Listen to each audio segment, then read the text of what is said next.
खेती को कर रहे हैं और करने पर मजबूर भी है।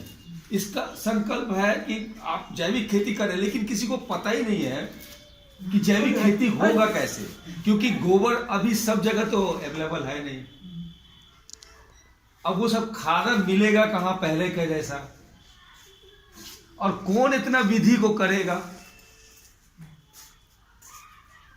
ये सब चीज का सब्स्टिट्यूट आ गया है। जैविक में बहुत सारा कंपनी आ चुका है। जैविक जब खेती करना शुरू करेंगे आप, तो बहुत तरह का फायदा होना शुरू हो जाएगा। अगर हम जैविक खेती करते हैं तो थोड़ा ये सोचते हैं कि हो सकता है इससे हमारा ज्यादा नुकसान हो जाए, और हाथ लगाते लगाते फिर रोक देते हैं, चले जाते हैं यूरिया की दुकान पे ले लेते हैं।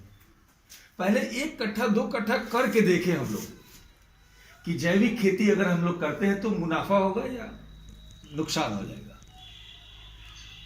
और ये इस चीज की शुरुआत करने के लिए हम लोगों का संकल्प है कि हम लोग इसको हर गांव पंचायत में जा करके आप लोगों के बीच बैठे बात करें, और आप लोगों से ही जैविक खेती शुरुआत करें।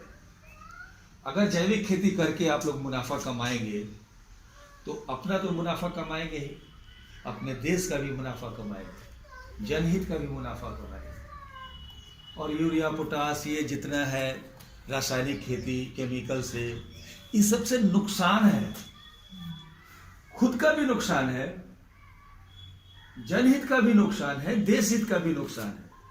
कहीं फायदा लग रहा है आपको इस चीजों से खेती की गई से? कहीं आपको फायदा नजर नहीं आता है। फायदा एक ही हुआ आता है कि थोड़ा सा गला बढ़ जाता है। गला बढ़ जाता है, उसका भी मैं प्रमाण दे देना चाहता हूँ। मैं प्रमाण दे देना चाहता हूँ। देखिए, आपको लगता है कि हमने, देखिए मिसाल के तौर पे मैं इस चीज को मैं डिफाइन करना चाहता हूँ, एकदम साफ सुथरे लफ्जों में बोलना चाहता हूँ। देखिए, अगर आप 1 कट्ठा में ज्यादा से ज्यादा लागत लगा दें, क्योंकि फायदा तो बिना लागत लगाए नहीं होता है ना।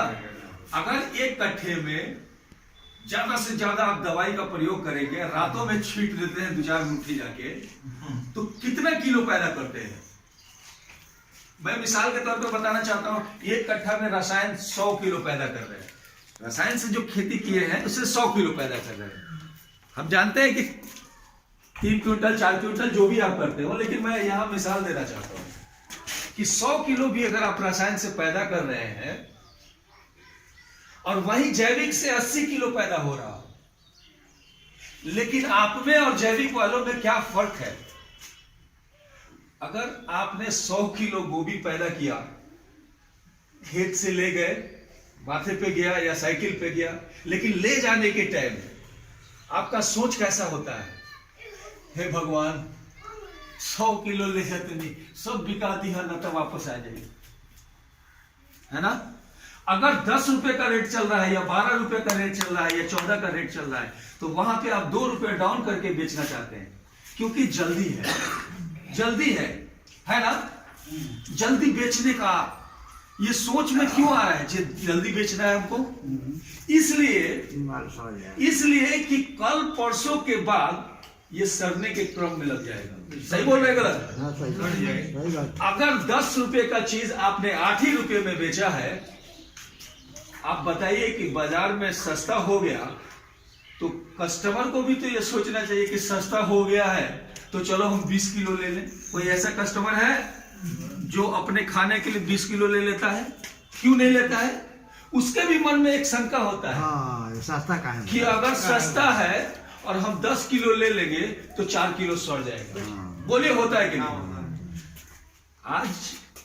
आज जो जैविक करते हैं, जो पहले लोग जैविक करते थे, अगर खटिया के नीचे अपने सामान को फेंक के रखते थे ना, तो कई महीनों तक ना वो सड़ता था ना गलता था। सही बोल रहे थे? अगर वो जैविक से जो उत्पन्न किया हुआ सामान था, अगर 4 घर के उधर बनता था तो भी उसका खुशबू आता था। रहर का दाल बन रहा है तो खुशबू आ रहा है, बोलिए आता था कि नहीं?